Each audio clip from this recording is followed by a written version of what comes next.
আমাদের আসলে ভেজাল তো সব জায়গায়, খাদ্যে ভেজাল, ওষুধে ভেজাল, দোকানে ভেজাল, সর্বত্রই ভেজালের অবস্থা।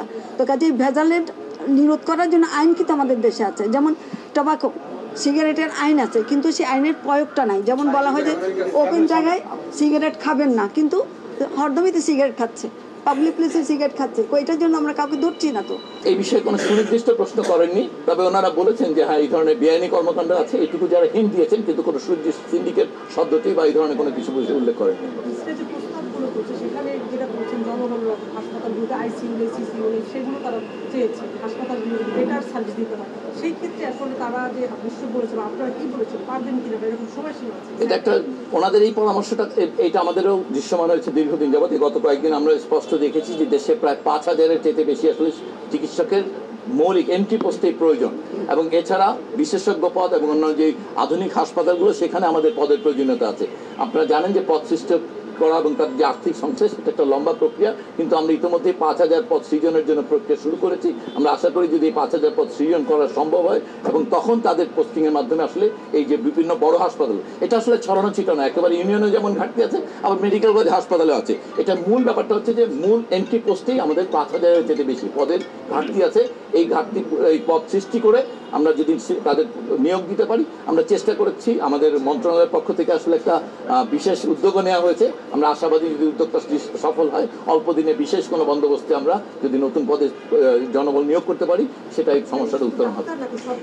এটা ৩ ক্ষেত্রেই হচ্ছে, এটা ডাক্তার না, সকল স্বাস্থ্য এবং স্বাস্থ্যের অন্যান্য জনশক্তির ক্ষেত্রে আপনারা দেখেছেন ইতিমধ্যেই, আমরা ইতিমধ্যে ঘোষণাও দিয়েছি। আপনারা দেখেছেন যে কিছুদিন আগে যখন আন্দোলন ছিল যে আমরা শূন্য পদ পূরণের ক্ষেত্রে এই মন্ত্রণালয় এখন সর্বোত্তম এফোর্ট দিচ্ছে, এই চিহ্নিত করে সকল শূন্যপদ পূরণে, যেগুলো স্থানীয় পর্যায়ে সম্ভব সেগুলো স্থানীয়, যেগুলো কেন্দ্রীয় পর্যায়ে, যেগুলো পাবলিক সার্ভিস কমিশন, পদের প্রকারভেদে প্রত্যেকটি ক্ষেত্রে আসলে শূন্যপদ পূরণ আমাদের একটি অগ্রাধিকার আমরা মনে করি। এমন যে ক্ষেত্রে প্রয়োজনীয় পদ সৃজন করা প্রয়োজন, যেমন চিকিৎসকের পদ সৃজন করা প্রয়োজন, অন্যান্য ক্ষেত্রে শূন্যপদ হচ্ছে অগ্রাধিকার। এগুলো দীর্ঘদিন যাবত নিয়োগপ্রাপ্ত হয়নি, এগুলো কিন্তু সৃজিত পদ, কিন্তু দীর্ঘদিন নিয়োগ না হওয়ার কারণে অতএব আমরা সেগুলো আচ্ছা ইকুইপমেন্ট। একটা ব্যাপারে, একটা আইসিইউর ব্যাপারে হয়েছে, কোভিড মোকাবেলা করতে গিয়ে যে আইসিইউর যে এক্সপানশন হয়েছে সেটা আসলে অনেক ক্ষেত্রে আসলে বাস্তবসম্মত নয়, বা বর্তমানে আমাদের যে আইসিইউ ম্যানেজমেন্টের যে জনশক্তি আমাদের হাতে আছে সেটা দিয়ে আসলে ওই আইসিইউগুলো ম্যানেজ করা ডিফিকাল্ট হবে।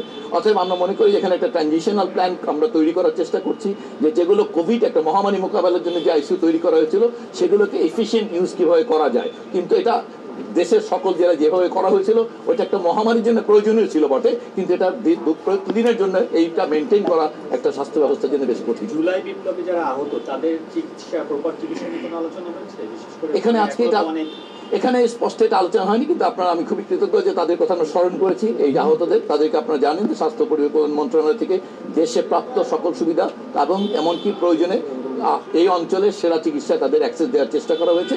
সাধ্যমতো বাংলাদেশের সরকার সাধ্যমতো চেষ্টা করেছে যার যেটা প্রয়োজন ছিল সে চিকিৎসা দেওয়ার, এবং সেই বিষয়টাতে ঘিরে যেটুকু মাঝে মাঝে আমরা দেখেছি অসন্তোষ বা যে সকল সেগুলো আমরা মনে করি যে ১২-১৪ হাজার আহতের তুলনায় সেই সংখ্যাটা আসলে খুবই কম। যদি আজকে আপনারা প্রশ্ন করেন যে বাংলাদেশে যারা আহত হয়েছিলেন তাদের মধ্যে অসন্তোষের মাত্রা, সেটা কোনোভাবেই 1%ও না।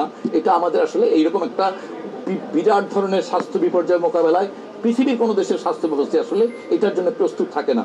অতএব সেই ক্ষেত্রে আমরা মনে করি যে আমাদের চিকিৎসক থেকে আরম্ভ করে সকল স্বাস্থ্য বন্দোবস্তের সবাই যেভাবে রেসপন্ড করেছিলেন সেটাই অভ্যুত্থানের স্পিরিটের সঙ্গে যথেষ্ট রেসপেক্টফুল ছিল। আমি এখানে একটু অ্যাড করি, এই যে আহতদের চিকিৎসার বিষয়ে আমরা এই পর্যন্ত ৪০ জনকে সিঙ্গাপুর এবং ব্যাংকক আমরা পাঠিয়েছি তাদের চিকিৎসার জন্য। আমরা কখনো টাকার দিকে তাকাইনি। আমরা যখন এই মিনিস্ট্রিতে প্রথম দায়িত্ব নিয়ে আসি আমরা জানি না এয়ার অ্যাম্বুলেন্স কোথায় পাওয়া যায়, কিন্তু তড়িৎ গতিতেই আমাদেরকে দিনে দিনে এয়ার অ্যাম্বুলেন্স এনে আমাদেরকে পাঠাতে হয়েছে সিঙ্গাপুরে কিংবা ব্যাংককে।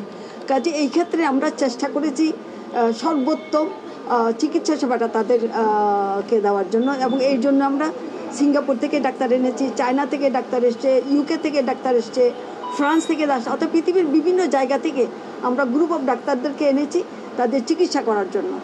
এখানে তাদের কিছুটা অসন্তুষ্টি আছে, যেটা উনি বললেন 1%ও হবে না। একটা ট্রমা তো যায়, আপনারা নিজেরাও বোঝেন, যখন 1 সপ্তাহ 2 সপ্তাহ 3 সপ্তাহ বেডে পড়ে থাকে তখন একটা অসন্তুষ্টি নিজের মধ্যে সৃষ্টি হয়। আর এরা তো প্রায় 6 মাস ধরে পা ভেঙে পড়ে আছে কিংবা চোখ নাই, তার এই ট্রমাটা ওইভাবে অ্যাড্রেস করা আমরা করতে পারছি না। তো কাজে এটাকে আস্তে আস্তে কমে যাবে। এটা তাদেরকে আমরা রিহেবিলিট করারও মন্ত্রণালয়গুলোতে সমন্বিতভাবে এটা চেষ্টা করা হচ্ছে। তাদেরকে যদি রিহেবিলিটেশনটা আমরা করে দিতে পারি তাহলে এগুলো অনেকাংশে আর থাকবে না। ধন্যবাদ। ধন্যবাদ। নিম্নমানের ওষুধ নিয়ে কি কোনো কথা আছে? কারণ নিম্নমানের ওষুধের বাজারজাতকরণের একটা অন্যতম জায়গা হচ্ছে কি ঢাকা। আমরা ঠিক ওষুধ নিয়ে কথা বলিনি, আমরা বলেছি আমাদের আসলে ভেজাল তো সব জায়গায়, খাদ্যে ভেজাল, ওষুধে ভেজাল, দোকানে ভেজাল, সর্বত্রই ভেজালের অবস্থা। তো কাজে ভেজালের নিরোধ করার জন্য আইন কিন্তু আমাদের দেশে আছে। যেমন টবাকো সিগারেটের আইন আছে, কিন্তু সেই আইনের প্রয়োগটা নাই। যেমন বলা হয় যে ওপেন জায়গায় সিগারেট খাবেন না, কিন্তু হরদমিতে সিগারেট খাচ্ছে, পাবলিক প্লেসে সিগারেট খাচ্ছে, এটার জন্য আমরা কাউকে ধরছি না। তো কাজে এখানে এই জন্যই আমরা বলেছি ওনারা ডিসি আছেন, তারা কমিশনার আছেন, তারা চেষ্টা করলেই যারা এই আইনগুলো অমান্য করে সেই আইনগুলো অমান্যকারীদের ধরা, তাদেরকে যথাযথ শাস্তির বিধান করা।